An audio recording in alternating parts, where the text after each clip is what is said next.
Understanding Laws, Part 2. Hello, good morning, students.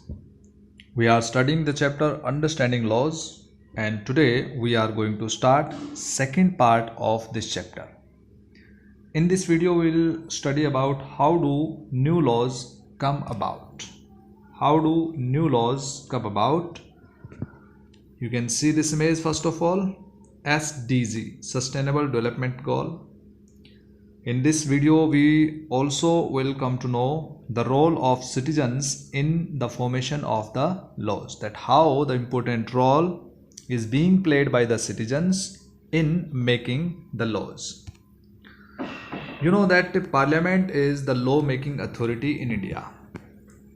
You can easily understand that India is a parliamentary system, has the parliamentary form of government in which Parliament is the supreme authority to make the laws, because Parliament consists of the representatives of the people and it is also the legislative body in India.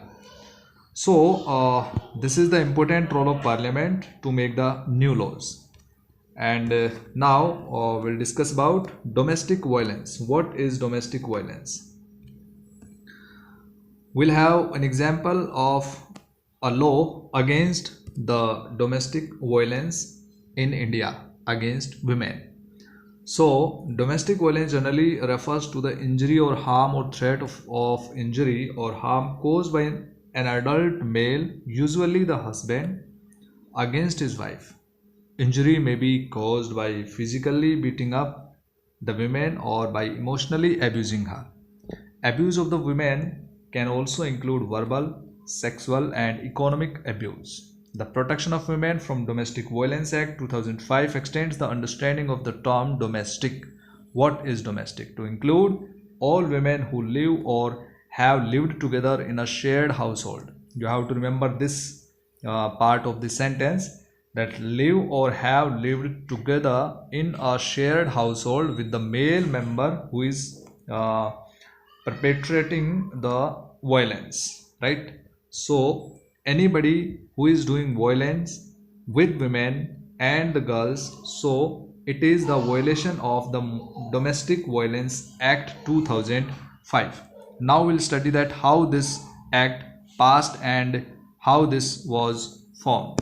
So this was the process of the formation of this law.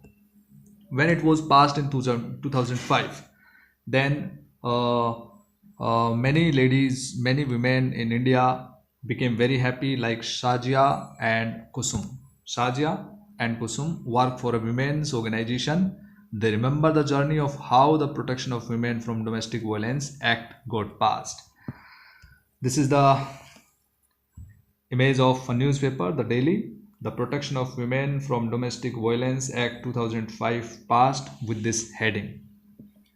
Shazia is here and Kusum is saying, Shazia, did you read today's newspaper? Isn't it a great day for women?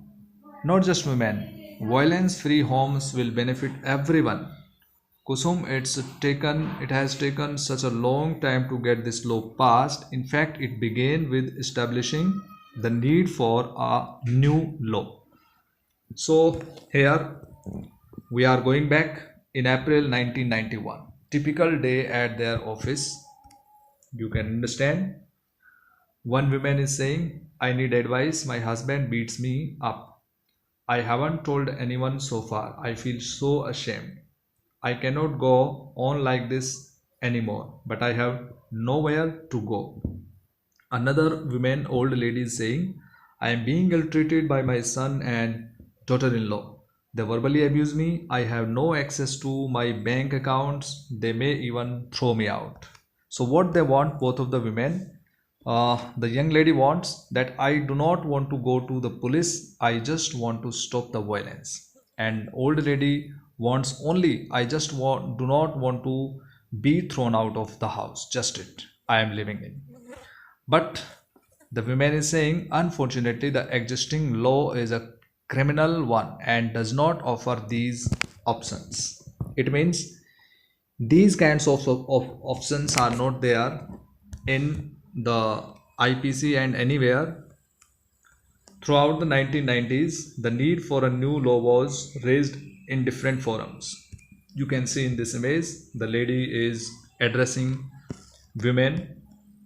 In 1999, lawyers collective, a group of lawyers, law students, and activists, after nationwide consultations, took the lead in drafting the Domestic Violence Prevention and Protection Bill. This draft bill was widely circulated, and different kinds of reforms were done in this draft. Meetings were held with different organizations. After that, finally, the bill was introduced in Parliament in 2002. You have to remember, it was introduced in Parliament in 2002, and the lady is saying again, this bill has none of what we have been suggesting. We must oppose the bill in its present. Let's have a press conference. We could also start an online petition. After that, several women's organizations, National Commission for Women, there is a Commission for Women, made submissions to the Parliamentary Standing Committee. So here we can read about this. In December 2002, the Standing Committee submitted its recommendations to the Rajya Sabha, and these were also tabled in the Lok Sabha. The committee's report accepted most of the demands of the women's group because these demands were sent by women's groups. Finally, new bill was reintroduced in Parliament in 2005, and it was passed, and then it came into impact or effect in 2006. So dear students, in this way the Domestic Violence Act was passed in 2005 and implemented in 2006, and very important role play by women, most of the citizens of the country. And then at a press conference in October 2006, what is this new law? This law is a first in recognizing a woman's right to a violence-free home and provides a comprehensive definition of domestic violence. It means this law clears what is domestic violence and what is the punishment if anybody violates this act or this law. This is a civil law aimed at providing relief to millions of women, including wives, mothers, daughters, and sisters affected by violence in their homes. So this is the broad law that was passed, and after that, this law is a very significant step. After passing this, what was the reaction of women? The right of women to live in shared household. Women can get a protection order against any further violence. Women can get monetary relief to meet their expenses, including medical costs. Now begins another long journey. Yes, now the government has to ensure that this law is implemented and enforced. That how the law will be enforced and implemented, this is another part of the implementation of the laws by the government. So in this way we have discussed about this. Often women who face violence or are abused are seen as victims. So who are victims? Those who are facing these kinds of critical situations. But women struggle in several different ways to survive these situations. Therefore, it is more accurate to refer to them as survivors rather than as victims. So dear students, as the above example shows, the role of citizens is crucial in helping Parliament frame different concerns that people might have into laws. From establishing the need for new law to its being passed, at every stage of the process, the voice of the citizen is a crucial element. As we have discussed, that citizens played very important role in the formation of the laws. So this voice can be heard through TV reports, newspaper editorials, and radio broadcast, local meetings, and other means of communication, all of which help in making the work that Parliament does more accessible and transparent to the people.